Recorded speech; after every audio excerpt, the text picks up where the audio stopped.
It's time now for Countywide, a special presentation of Yavapai Broadcasting News. Join Paul David and Kyle Benedict as they talk with our community's leaders, newsmakers, and people in the know. You'll hear about the hot topics that affect all our lives in Yavapai County. And now here's today's Countywide. Welcome to Countywide. I'm Paul David. Great to have you in studio with us today. Al Cornell is back with us as well with the YCSO Search and Rescue Team. Al's our local survivalist, and so he is back today to talk a little bit about winter safety. We do this show with you usually early spring and in winter, and this year I told myself instead of being reactive on the show, we're going to be a little more proactive. So we're going to give folks the tips ahead of time before they go out and it gets too cold right now, which it's already getting really cold. Exactly. It was at 6 o'clock outside my house this morning, 49 degrees. Yeah. People die of hypothermia at 49 degrees. It was 30-some odd degrees outside my house today. So it's very appropriate. And most of our rescues, a lot of them anyway, are in the fall and in the spring when the weather is nice in the daytime and then you have that 30 to 40 degree drop at night. Mm-hmm. So that T-shirts and shorts in the daytime, all of a sudden now you're dressed to die at night. It gets pretty dangerous right now, doesn't it? Yes. Yeah. Yes. Why? People have a cavalier attitude about being out there when it's a nice day. 75, 80 degrees. Well, just think 75. Temperature could be 30 tonight, 35. Mm-hmm. And they'll die. And a breeze picks up, 10-mile-an-hour breeze, they'll die faster. Oh yeah, it's awful, the cavalier attitude people have. And it's so easy to just carry a few things with them. Mm-hmm. You were saying just before the show that if we thought about a few things, go ahead and run if you through that had again. nothing, okay, if you knew nothing about the area at all, and you knew you weren't used to the ecosystem of the forest or a wilderness, and you'd say to yourself, well, gee, if I got lost out there, I'd sure be afraid of the dark, and I'd be afraid animals might get me, and I'd be afraid that I had no communications, I'd be disconnected from the world. Mm-hmm. Then let's think of the darkness. Well, then carry a couple lighters so you can light a fire. Mm-hmm. Carry a flashlight, just a small flashlight. The fire will keep animals away. The fire starts to solve your fear of darkness because now you have light. Carry a couple garbage bags, and then you have something to keep yourself warm with. You can carry a small shelter like this and be safe. Just the things, let's say the lack of communication. Carry a cell phone, and then with that carry a whistle. Mm-hmm. And a whistle at night, a fire at night, and maybe something small to reflect light in the daytime. People don't want to go buy a survival mirror. Get a CD, a small CD like this will reflect light. And you just kind of... I never even thought about that. Yeah, you just take this kind of against your hand like this with the sun, raise it up to an aircraft, and then flash the aircraft.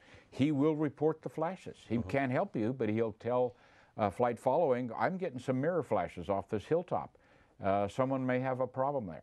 And then they will call the local county sheriff and say, do you have anything going on? And they say, yeah, we're missing a person. We're on a search. Yeah, well, guess what? We saw some flashes. Mm-hmm. We've rescued a number of people in my time in search and rescue, flashing us with flashlights, flashing us with their cell phone, right, flashing us with the flash camera. I can remember 2 specific times at night where flashes from cameras oriented us on the subjects that were missing. Mm-hmm. And one was so far away from where he was supposed to be, we really should not have found him, but he had enough sense to flash his camera during the middle of the night, and we saw it, and we detoured off of where we were going over to those flashes, and it was him. Saved his life. It did, definitely. Mm-hmm. So I have a small list of things here that I talk about, and it's just a matter of thinking what's important first. First thing is to maintain body thermal regulation. The first thing you're going to die from is hypothermia. In the United States, most deaths in wilderness are from hypothermia, 70 to 80% in the Midwest and the East, at least 66% in the West, even in this country down here. 1/3 deaths are generally from heat exhaustion, heat stroke. 2/3 are from hypothermia, even though we're living in a desert country. And so how do you protect yourself? Well, just carry a couple of trash bags. Dress properly. There's the first thing. Dress properly.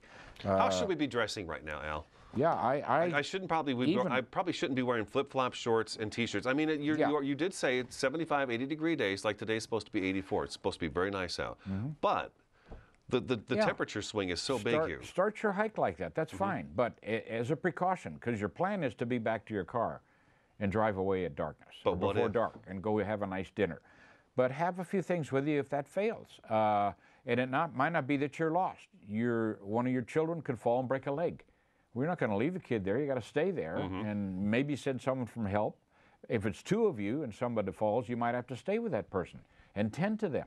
So a nice little woolly cap and a scarf are wonderful in your pack. All the stuff in your backpack. Yeah, if you don't want to carry that, there's a thing called a balaclava that just kind of fits over your head and neck all at once, like a hood.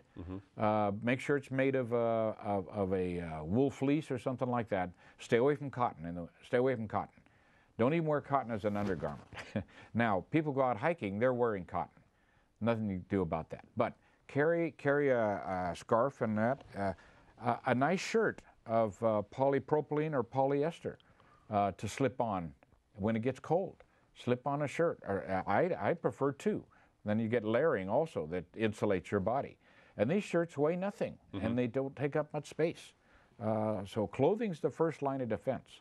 Okay. Second line is going to be something to protect you from the outside environment, wind, rain, things like that during, while you're lost, day or night. But I like to carry, look at this, this is a nylon shelter. Look how small that is. Yeah, and it's probably extremely light, too. It doesn't weigh anything. Right, yeah, 5 by 8. It's 5 by 8. I can rig that up with some cordage on the corners in a slant, bring the sides in a little bit, put a fire in front of it, and I'll guarantee you the temperature inside there, even with an open dwelling with the fire in front, and put some rocks behind the fire to re-emit heat, the temperature will go up there over 20 degrees.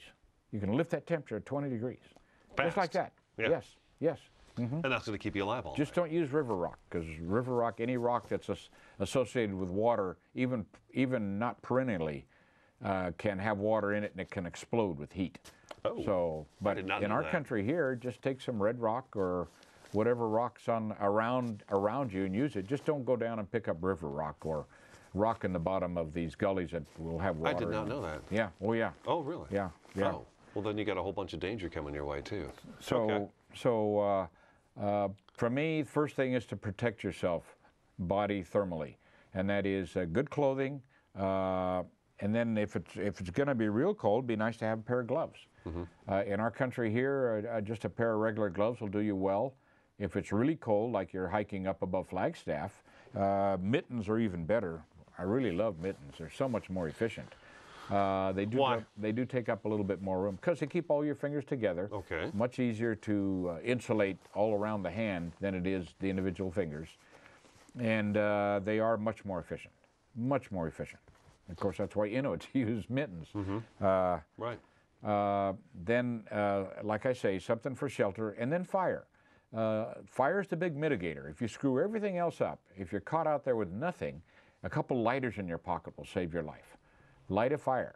Even if you're in a place that is not authorized, if you're in a survival situation, do the protections you need to protect the area around the fire, and go ahead and light yourself a small fire to stay warm. And we've seen that done a number of times. I can think of 3 rescues where the people had started fires before we got there, and were keeping warm till we got there. They didn't know where they were, but fortunately they had matches with them or a lighter. I kid with people. I say, if you want to get lost with a smoker. They always have fire. Always have fire. And then it's nice to have something to cut with, a knife of some kind. It can be a folding blade knife, or this is a nice little survival knife here. I have it wrapped up so the blade doesn't cut other things. It's just a straight piece of steel. Something to cut with, and then something to tie things with. Some parachute cord like that. 50 feet of parachute cord will do you wonders for all kinds of reasons besides just rigging up a shelter. So you want to have that for protection. We got to take a break. Okay. Already, again.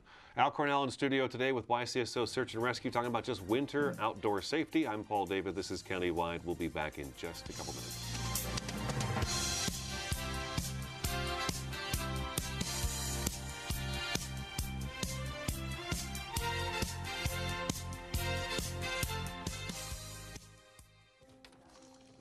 claim number?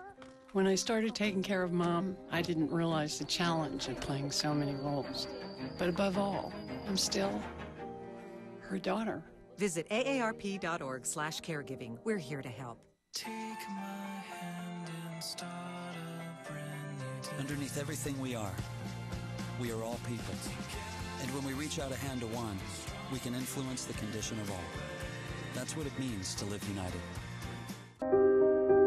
Here's to the things that can keep us safe. Those we use all the time with hardly a thought. Those that are silently standing by to save our lives. And now, those that we carry with us everywhere we go.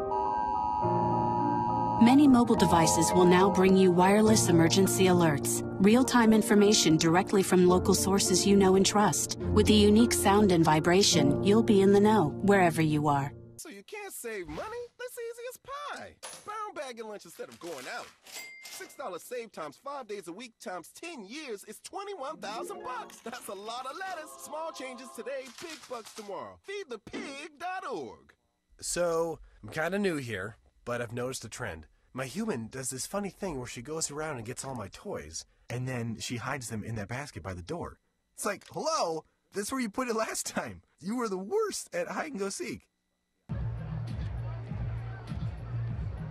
If you drive buzzed, it could cost you around $10,000.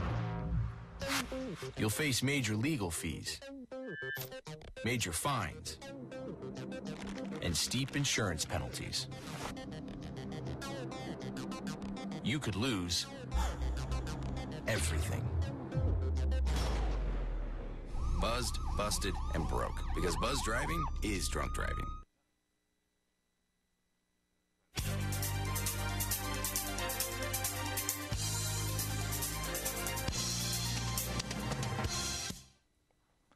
Welcome back. YCSO Search and Rescue's Al Cornell in studio today. I'm Paul David. We're talking about just winter basic safety stuff. So we've talked about clothing. Keep yourself warm, even if it's a nice day. Take some of it with you, so you've got that. Really, and the thing that you bring up just about, I think every time we've talked about is the folks who aren't prepared for such an emergency. They're the ones that are really in a panic when you show up. But those that do have a lighter that can start just like the basic fire, when you find them, their state of mind is much better. Interesting that you bring that up. Yes, and it even grows. The people that will start carrying a few things with them, not a lot, just a couple trash bags, a way to start a fire, a way to rig a shelter, a thermal, some kind of silver mylar to put over them under the trash bag if it's cold. They all of a sudden now are starting to develop what I call a survival mentality. And so they go walk into the woods and then something doesn't feel right, they back off. They don't blunder through because now this something doesn't feel right feeling it expands. They become more aware. Okay. They're more aware of their safety in the woods because they've made some preparations for it. It's really amazing. I guess that would make a lot of sense, It's really amazing, yeah. If you take the time to do that and take these things with you, you are thinking ahead the what if. And it's not conscious. It's just kind of subconscious. When you're out there, you see a bad situation about to develop. There's that old saying, when in doubt, there is no doubt. And that's what it is. When in doubt, you back off. And people that have no preparation, have not thought through it, they just blunder right into it and keep going. It's amazing. So we talked about protection of ourselves. The next most important thing, especially in getting rescued, is have some way to signal. It's nice to have a flashlight, a cell phone, of course. If you call, we will generally get the coordinates of where you are, and then the dispatch will tell you, please don't move, and he will go straight to you and get you. That's the fastest way. But a flashlight's very helpful for anything you do in the evening or trying to signal. And then a mirror in the daytime. And a whistle. And we are very active when we search using whistles. We blow whistles all the time. You can hear a whistle for so far away. Yeah, we did a test on whistles, and there's a whistle called the storm whistle. And sometimes that storm whistle can be heard as much as 4/10 of a mile. And you can't yell that far. No. And plus all the energy you lose yelling. Just to blow a whistle once in a while. And the last search I was on, we were blowing whistles and we heard a whistle. And these two girls had a flashlight and they had a whistle with them.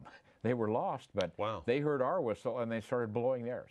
And we knew about where they were from their cell phone call. But as we got closer, we still do it anyway, and it gives you kind of reassurance to the subjects. Someone's coming. Right. We're going to be all right.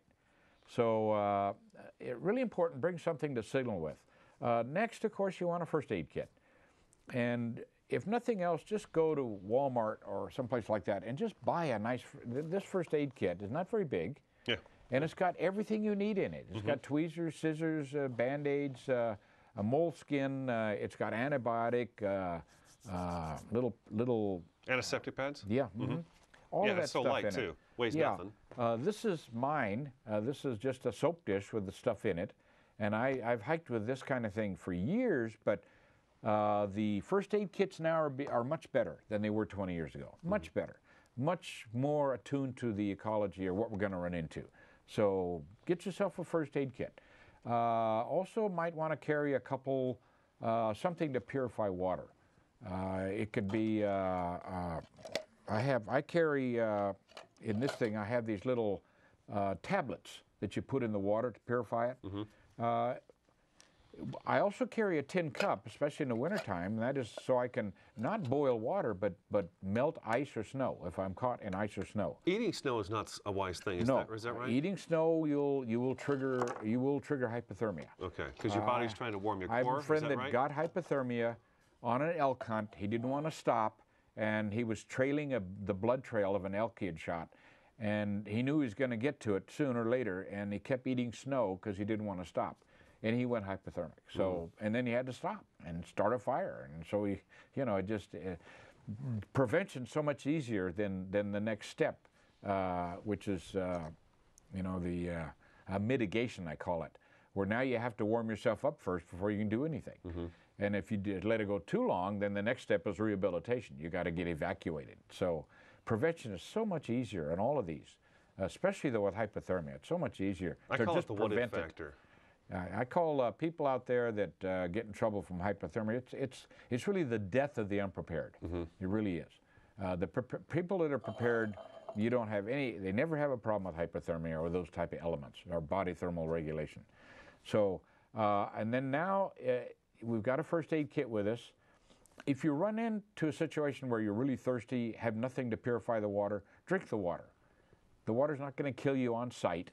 And then when you finally get rescued, you just tell the medical authorities, look, I had to drink out of that cattle tank last night, and so there's a good chance I might have giardia. And they'll start giving you the meds for it right then. And you may not even have the symptoms by the time because you probably are already carrying it. But drink the water. Drink the water.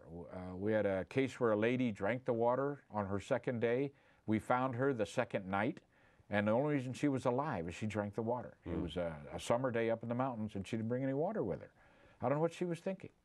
And but she drank the water, and then when the authorities got there, we had an ambulance come in. We found her at night, and then brought an ambulance in off I-17, and just told the guys, hey, look, she's fine. Here she is, but she's been drinking out of a cattle tank. So be prepared for giardia or any other viruses or bacteria in the water. That kind of thing. Get out of the water. We got to take another break. Okay. We do that real quick? Okay. Al Cornell in studio today. Just give me some tips just to be prepared during the wintertime. This stuff works for the summertime as well. Stick around. Countywide back in just a couple minutes.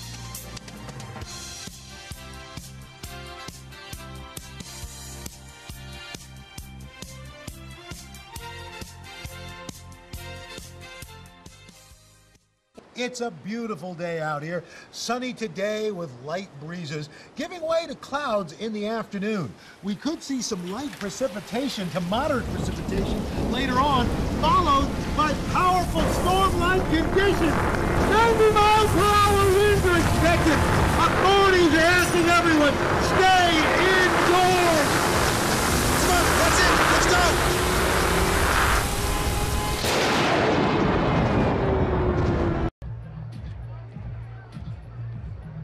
If you drive buzzed, it could cost you around $10,000. You'll face major legal fees, major fines, and steep insurance penalties. You could lose everything. buzzed, busted, and broke. Because buzz driving is drunk driving.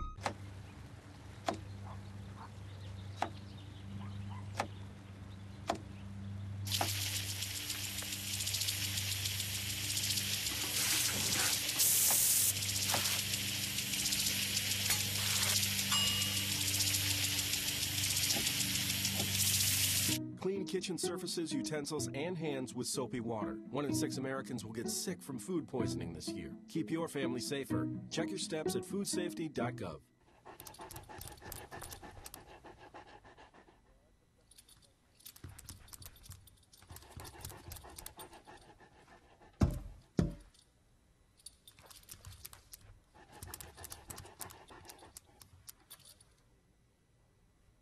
There's a shelter pet who wants to meet you.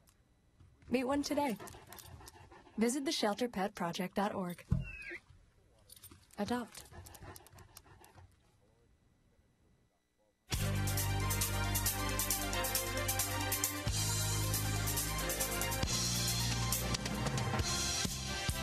Welcome back to Countywide. We have a few minutes left in the program. Al Cornell with us from Yavapai County Sheriff's Office Search and Rescue. We want to talk real quick. I know Dwight Diablo, whenever he sends press releases with us, he always makes note of it. It's almost like a car accident. They were or weren't wearing seatbelts. They were or weren't wearing a helmet for motorcycle crashes. They did or they did not tell somebody where they were going and when they would be back seems to be the key with the hiking issues. Yeah, that falls into an area I call the 4 deadly sins. And in all of my searching, one or more of those 4 deadly sins has contributed to their situation. And a big one is not telling somebody what you're doing. Or you tell somebody what you're going to do and then you don't follow that plan. So when something goes wrong and they go to search for you there, you're not there. Mm-hmm. And then your chances of dying are increased greatly. And also tell whoever you're telling what to do. I rescued a lady off of Bell Rock one day, and she was a college professor. And she called a friend back east with her predicament. So when you leave and tell whoever it is, look, if I have a problem or you don't hear from me, call 911. That's their job. Mm-hmm. Call 911. Don't go rent an airplane and look for me. We've had 2 cases of that. Oh, wow. Just call 911 and let the people that are familiar with the area at least come and look for you. Another dangerous thing is not knowing the weather. We have people go on very cavalier. They come here, they hike, and they don't know a snowstorm. It's been predicted for days coming, and it'll be here tonight, and they go out and they hike in the daytime, bring nothing with them, and then all of a sudden they're lost at night, and it's snowing on them. Mm-hmm. Had a number of cases like that. So knowing the weather's important. Don't overestimate your capabilities. That's a really bad one. A lot of people get here from other places. They're from urban environments, so they're not doing a lot physically. And they decide, well, let's hike Long Canyon and go up and look at those ruins. And we've had 2 heart attacks up there, both in death, resulted in death because these 2 gentlemen at separate incidents overestimated what they could do. They just couldn't do it. Another man we rescued, 67 years old, he thought he could do the Hot Loop Trail, 22 miles in one day. And he started out with his daughter and son-in-law. They got halfway around and it got dark. He was type 1 diabetic, didn't bring anything with him for that. It's just, I don't want to say they're in denial, they just overestimate what they can do. Right. You got to recognize your limitations. We're out of time. And then the last thing, bring gear. Real quick. Bring gear. Bring some gear with you. I mean, this all fits in a backpack and it weighs maybe 5-6 pounds total. Not even that. I can fix you up a pack of survival gear that'll weigh no more than 2 pounds. We're out of time. Al, thank you so much again for coming in. That's today's Countywide. I'm Paul David. We'll talk to you again next time.